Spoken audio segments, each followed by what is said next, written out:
love this show. Ah, great. Sick.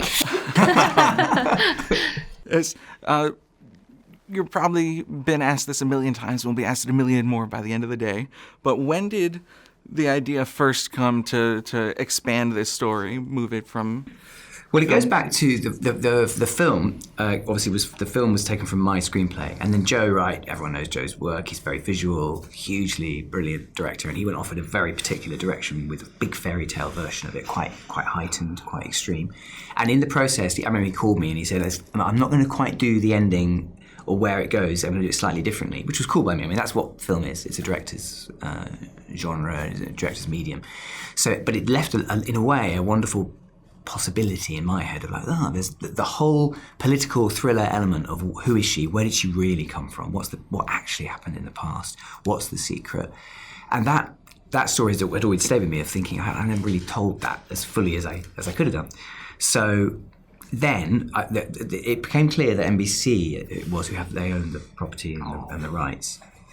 Sort of there was a possibility they'd be interested, with this new golden age of TV to kind of look at that.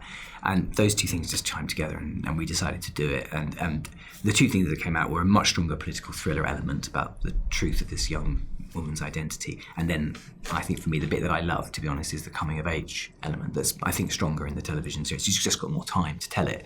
This idea of a young woman brought up in a forest who suddenly goes out in the world and has to discover and encounter it properly for the first time, kind of like any teenager, but just way more extreme. At what point in the process of developing this show did her name come up? Did she? Yeah. Well, I mean, we got to a point where we were making the show. I just saw a tape. Sorry. And we needed. Love this idea that it's like, Esme. No. We needed to find out Hanna, and it was the biggest thing. It was the thing I was most nervous about. I'll be honest about that, because Saoirse's amazing in the film, very ethereal and very specific, and I knew for sure that I wanted something very different. But I haven't got until it's this. You can say, we want this. It's nonsense. Until you see someone, it's backwards. You see the thing and you go, that's it. And Esme did a self-tape in Bethnal Green, I think. Was it in Bethnal Green, your flat? Somewhere in London anyway. Hackney. You keep saying Bethnal Green, I haven't corrected you yet, it's fine. Hackney, for those that don't know, Hackney's just next to Bethnal Green. And sent it in. And it was amazing. It was just this wonderful, truthful rendition of the character, very instinctive. And we looked at hundreds of people from Sweden and Germany and all sorts of people because we were thinking about the accent, but Esme has no problem with accents, so that was all right. And it was the biggest moment where we all let out a sort of sigh of relief and said, yeah, okay, we're going to be okay now. And had you seen the film beforehand? Yeah, I loved the film when I was, I must have been 11, 12 when it came out, and it's awesome, yeah. And I think that was why, I was auditioning for different things, but when I got the sides, I was like, oh, wait a minute, is that? Oh, cool, that would be awesome. So yeah, I think that was a bonus for me, because it was like such a cool story already and such a kind of an exciting thing to reinterpret that. And Saoirse's an amazing actress who really has inspired me as a young woman, so that's really cool. Yeah.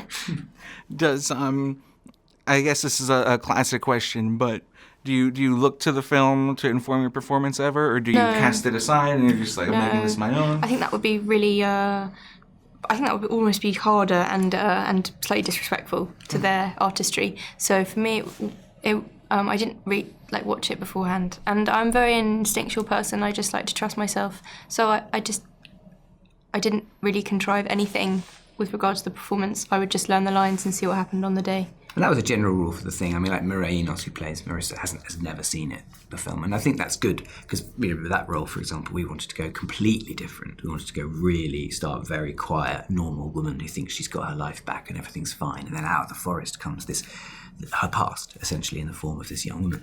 So, yeah, and I think for Mireille, it's just really helpful to go, this is a script. Here I have these, I have these 7 hours of scripts, and this is what it's like a play. You get your script and you do it. The fact that someone else may have done that production in a completely different way in a different town or whatever, that doesn't matter at all. And it's the same approach.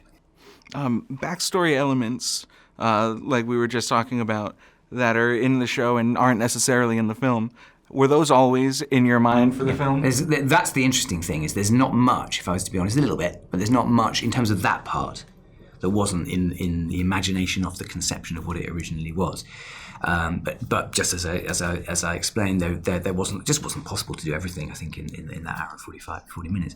So that bit was kind of there. But what came out and surprised me in the writing were the character developments, particularly for the two young women. I think the Hannah-Sophie relationship, the girl she meets in episode 2, was the thing that when I started writing, I suddenly thought, I'm enjoying this a lot, and that means this is rich terrain. That they just work.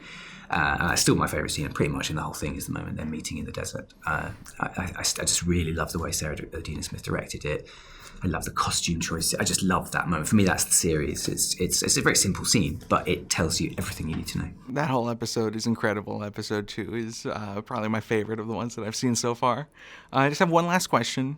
And it's about, you built the show kind of from the ground up. You wrote every episode except for episode 5. Could you talk a little bit about, without spoiling anything, why there was a need for that episode to have another hand on it? Originally, there were going to be 2 other writers, and then my dear friend Mika, who's very talented, got a whole show of her own, and she apologised most profusely. And by that point, I thought, well, it's a bit crazy to just try and find someone else. So that wasn't a plan to only have one. The plan was to have 2.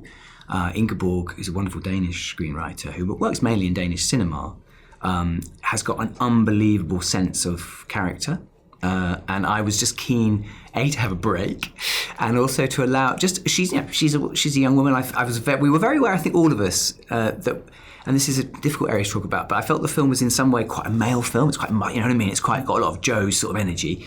And I thought, well, there's a way in which perhaps with Hannah you could be more through her and with her all the time, rather than celebrating her, but slightly more from a distance, if that makes sense.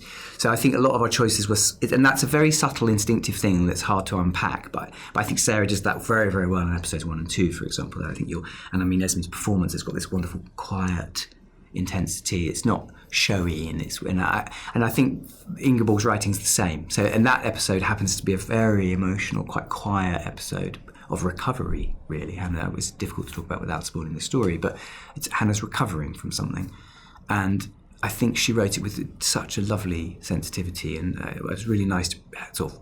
I think it might have been one of the first things she wrote in English, so that was quite bold. I mean, English is fantastic, but it was nice to give her that opportunity, and she's a brilliant writer.